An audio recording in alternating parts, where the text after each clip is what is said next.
Everyone and welcome to maths for mother. अभी मैं कुछ दिनों से स्क्वायर एंड स्क्वायर रूट से रिलेटेड वीडियो डाल रही हूँ। लास्ट वीडियो जो था वो मेरा नॉन परफेक्ट स्क्वायर नंबर का हम स्क्वायर रूट कैसे निकालते हैं उससे रिलेटेड था। और आज हम लोग सीखेंगे कि डेसिमल नंबर्स का स्क्वायर रूट हम कैसे निकालते हैं। लेकिन वीडियो शुरू करने से पहले यदि आप मेरे चैनल पर पहली बार आए हैं तो मेरे चैनल को सब्सक्राइब कर लें और वीडियो पसंद आए तो लाइक और शेयर जरूर करें और साथ ही कमेंट करें। आपके कमेंट मेरे लिए काफ़ी मायने रखते हैं। तो शुरू करते हैं आज का वीडियो। डेसिमल्स नंबर्स का हम स्क्वायर रूट कैसे निकालते हैं। तो डेसिमल नंबर्स में भी जो है वो perfect and non perfect numbers होते हैं। कुछ डेसिमल नंबर्स के स्क्वायर रूट परफेक्टली निकल जाते हैं बट किसी का जो है वो डेसिमल के फॉर्म में ही कंटिन्यू होता जाता है। तो आज हम दोनों ही तरह के सम करेंगे। तो पहले करते हैं हम लोग परफेक्ट स्क्वायर नंबर। डेसिमल्स में भी जो परफेक्ट स्क्वायर नंबर होंगे उसका हम स्क्वायर रूट कैसे निकालते हैं। तो फर्स्ट हम एग्जांपल लेते हैं 5.29। इसका हमको स्क्वायर रूट निकालना है डेसिमल नंबर का। तो ये हम जाएंगे लॉन्ग डिवीजन मेथड से ही इसको हम कैलकुलेट कर सकते हैं और प्राइम फैक्टराइजेशन मेथड से भी हम इसे निकाल सकते हैं। तो पहले हम लोग देख लेते हैं लॉन्ग डिवीजन मेथड और फिर उसके बाद हम लोग प्राइम फैक्टराइजेशन मेथड भी देखेंगे। तो ये वीडियो जो है वो थोड़ा लंबा होने वाला है तो इसे प्लीज़ लास्ट तक जरूर देखें और जहाँ भी आपको ऐसा लगा हो कि कुछ नया चीज़ आपको जानने का मौका मिला है तो उस समय मेरे चैनल को सब्सक्राइब जरूर करें और उस मोमेंट को लोगों के साथ शेयर जरूर करें। तो शुरू करते हैं लॉन्ग डिवीजन मेथड से। लॉन्ग डिवीजन मेथड पे भी मैंने एक वीडियो बनाया हुआ है जिसका लिंक मैं डिस्क्रिप्शन बॉक्स में डाल दूंगी और वो स्क्रीन पर लास्ट में भी आएगा जिसे आप टैप करके देख सकते हैं। अगर वो देख लेंगे आप तो ये आपके लिए काफ़ी ईजी हो जाएगा। तो जब हम लॉन्ग डिवीजन मेथड से स्क्वायर रूट निकालते हैं तो हम नॉर्मल टेबल नहीं पढ़ते हैं, स्क्वायर से रिलेटेड टेबल पढ़ते हैं जो आपका है 0 to 9 तक का squares. 0 square 0, 1 square 1, 2 square 4, 3 square 9, 4 square 16, 5 square 25, 6 square 36, 7 square 49, 8 square 64 and 9 square 81। तो जब हम डेसिमल नंबर का स्क्वायर रूट निकालेंगे तो हम डेसिमल से राइट एंड लेफ्ट पेयर बनाएंगे। नॉर्मल जो लॉन्ग डिवीजन मेथड होता है उसमें हम राइट साइड से पेयर बनाते हैं बट डेसिमल नंबर में हम डेसिमल से राइट एंड लेफ्ट पेयर बनाएंगे। तो यहाँ सिंगल नंबर है तो पेयर बनेगा नहीं, तो जो नंबर है अब हम उसी को डिवाइड करना शुरू करेंगे। तो अब हम यहाँ 5 को डिवाइड करने के लिए ये स्क्वायर का टेबल पढ़ेंगे, नॉर्मल टेबल नहीं पढ़ेंगे। तो अब यहाँ स्क्वायर्स में देखेंगे कि किसका वैल्यू 5 या 5 से लेस होगा। तो 2 square 4 because 3 square 9 is greater than 5, तो हम लेंगे 2 स्क्वायर 4। 5 माइनस 4 1 एंड यहाँ 2 है तो 2 ऐड कर देंगे। अब डेसिमल जैसे नॉर्मल डिवीजन में डेसिमल्स के बाद के डिजिट के लिए हम पहले डेसिमल को यहाँ मूव कर लेते हैं, तो सिमिलरली यहाँ भी हम डेसिमल यहाँ मूव करेंगे, फिर इसके बाद के डिजिट्स को हम पेयर में लेंगे। 2 9 129। अब यहाँ जो है हम 0 to 9 में से कोई एक डिजिट लेंगे जिससे इस दोनों को ही मल्टीप्लाई करने पर जो डिजिट लिखेंगे और 4 से जो नंबर बनेगा मल्टीप्लाई करने पर 129 या उससे लेस हो। तो यहाँ भी हम देखेंगे कि इसका यूनिट डिजिट 9 है, तो यहाँ कौन से नंबर का स्क्वायर का यूनिट डिजिट 9 है। देन 3 एंड 7, तो हम डायरेक्ट 3 एंड 7 चेक करेंगे। 0 to 9 सारे नंबर को चेक करेंगे तो वो लेंदी हो जाएगा, तो हम डायरेक्ट 3 चेक करते हैं फर्स्ट। 3 3 जा 9 एंड 3 4 जा 12। आगे हमारा नंबर अगर 3 से नहीं आता तो फिर हम नेक्स्ट जाते सीधे 7 में, और यहाँ जो नंबर आप डिजिट लेंगे सेम डिजिट से इसको मल्टीप्लाई करना है।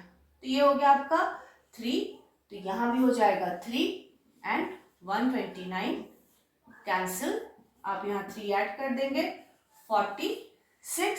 सो स्क्वायर रूट ऑफ 5.29 इज 2.3। तो ये हो गया डेसिमल नंबर्स का स्क्वायर रूट निकालने का first method, long division method. अगर सेम सम को हमको बनाना हो प्राइम फैक्टराइजेशन मेथड में तो हम क्या करेंगे, प्राइम फैक्टराइजेशन मेथड में सॉल्व करने के लिए हम पहले इसको फ्रैक्शन के फॉर्म में चेंज कर लेंगे। तो ये हो जाएगा आपका 529 बाई 100, यहाँ 2 डिजिट के बाद डेसिमल है तो इसके जस्ट अपोजिट डिनोमिनेटर में 1 देकर अब 2 जीरो, जितने डिजिट्स के बाद डेसिमल है उतना जीरो दे देना है और इसका स्क्वायर रूट आपको निकालना है। फिर न्यूमरेटर और डिनोमिनेटर के स्क्वायर रूट को सेपरेट करेंगे और फिर हम चेक करेंगे कि 529 जो है वो किस नंबर का स्क्वायर है। तो मैंने पहले भी कहा है कि स्क्वायर रूट के लिए आप 1 to 30 तक के स्क्वायर्स को जरूर याद रखें। तो 529 जो है वो 23 का स्क्वायर है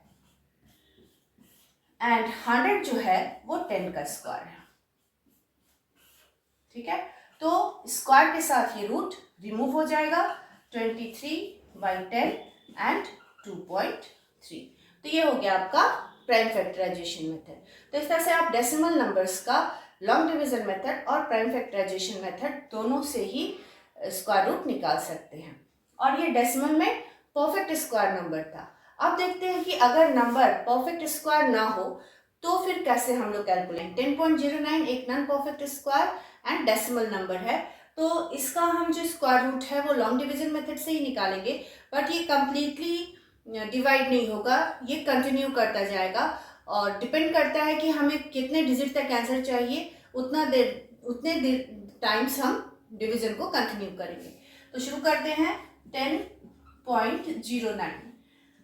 अब जैसे पहले मैंने बताया कि डेसिमल के डिवीजन में डेसिमल से राइट एंड डेसिमल से लेफ्ट आपको पेयर बनाना है। तो डेसिमल से राइट पेयर बन गया एंड ये लेफ्ट पेयर बन गया। अब हम यहाँ टेबल पढ़ेंगे 0 to 9 तक के स्क्वायर्स का, ताकि जो वैल्यू है वो पहले हम 10 को डिवाइड करेंगे। डेसिमल से लेफ्ट जो पेयर नंबर बना वो 10 बना, तो यहाँ हम नंबर देखेंगे कि किसका स्क्वायर 10 या 10 से लेस देन 10 होना चाहिए।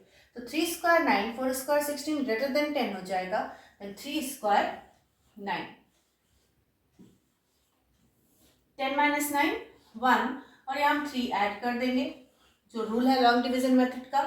अब यहाँ डेसिमल हम यहाँ रिमूव करेंगे डेसिमल के बाद के डिजिट को लेने के लिए। जैसा कि हम लोग लॉन्ग डिवीजन मेथड जो नॉर्मल डेसिमल का डिवीजन होता है उसमें हम पहले डेसिमल को मूव करते हैं, उसके बाद उसके डिजिट को लेते हैं। सिमिलरली इसमें भी जब डेसिमल आया तो डेसिमल पहले यहाँ मूव कर जाएगा, उसके बाद जो नंबर है हम वो पेयर में लेंगे।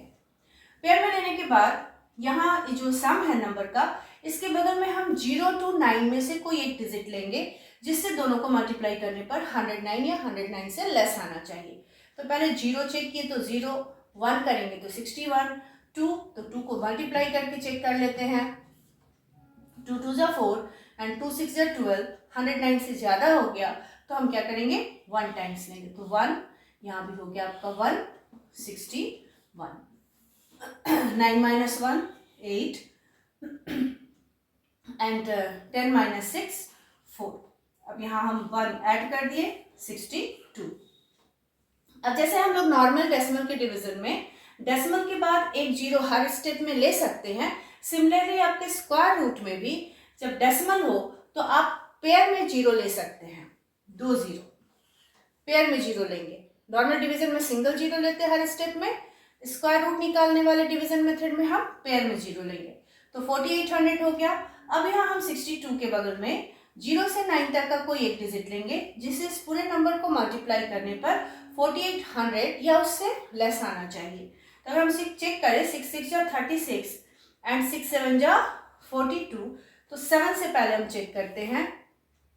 6 2 7 एंड 7 से मल्टीप्लाई किए, 7 7 = 49, 9 carry over 4, 7 2 = 14 and 4 18, 8 carry over 1 and 7 6 = 42 and 1 43, 4 3 8 9। और अगर हम इसे 8 लेते हैं तो 8 6 = 48 ऑलरेडी हो जाएगा, वो 4800 से ग्रेटर हो जाएगा। तो हम यहाँ लेते हैं 7, यहाँ भी नंबर आया आपका 7 और मल्टीप्लाई करने पर आया 4 3 8 9। 10 - 9 1, 9 - 8 1, 7 - 3 4, 4 4 कैंसिल, 7 यहाँ ऐड कर देंगे, 14 3 6। अब यहाँ हम जितने डिजिट तक हमको डेसिमल के बाद चाहिए नंबर, हम उतने टाइम्स यहाँ डिवीजन को कंटिन्यू कर सकते हैं। ये डिपेंड करता है कि आपको डेसिमल के बाद कितने डिजिट्स तक का आंसर चाहिए। अगर हमको डेसिमल के बाद 2 डिजिट तक चाहिए तो हम निकालेंगे 3 डिजिट तक और सेकेंड डिजिट में उसको राउंड अप कर लेंगे। जब भी डेसिमल में डिवीजन कंटिन्यूड होता जाए तो हम लोग वैल्यू को राउंड अप करते हैं। अगर हमको डेसिमल के बाद 1 डिजिट तक आंसर चाहिए तो हम 2 डिजिट तक जाएंगे और वैल्यू को राउंड अप करेंगे। तो हम यहाँ लेते हैं कि चलिए हम डेसिमल के बाद 1 डिजिट तक ही निकालना हमको, तो हम 2 डिजिट तक निकाल चुके हैं ऑलरेडी और इस आंसर को अब हम राउंड अप करेंगे। So square root of 10.09 is equals to 3.17 और डेसिमल के बाद हमको सिर्फ 1 डिजिट तक ही जाना था। हम नेक्स्ट डिजिट निकाले हैं राउंड अप करने के लिए। तो राउंड अप में क्या करते हैं हम कि जिस डिजिट में हम राउंड अप कर रहे हैं उसके बाद का डिजिट 5 या 5 से ग्रेटर हो तो 1 ऐड करके रिमूव करेंगे और अगर 5 से लेस हो तो सिंपली रिमूव हो जाता है। तो यहाँ जो नंबर है वो 7 है, तो हम क्या करेंगे इसमें 1 ऐड कर देंगे 1 में और ये 7 रिमूव हो जाएगा। So value is 3.2। तो इस तरह से आपको डेसिमल के बाद जितने डिजिट्स तक भी चाहिए आंसर आप निकालेंगे, उससे एक ज़्यादा और उसको रिमूव करेंगे और उससे जस्ट पहले वाले डिजिट में राउंड अप कर लेंगे। इस तरह से मैंने इस वीडियो में आपको डेसिमल्स के perfect square number and non perfect square numbers दोनों ही तरह के डेसिमल नंबर्स का स्क्वायर रूट कैसे निकालना है मैंने बताया है। तो अगर ये वीडियो पसंद आया हो तो इस वीडियो को लाइक करें, अपने दोस्तों के साथ शेयर करें और वीडियो पसंद आए तो कमेंट करके ज़रूर बताएं। आपके कमेंट्स मेरे लिए काफ़ी मायने रखते हैं, इससे मुझे और अच्छा करने की प्रेरणा मिलती है। और यदि आप मेरे चैनल मैथ्स फॉर मदर को अभी तक सब्सक्राइब ना किए हो तो सब्सक्राइब कर लें। तो फिर मैं मिलती हूँ अपने नेक्स्ट वीडियो में, तब तक के लिए thank you for watching my video.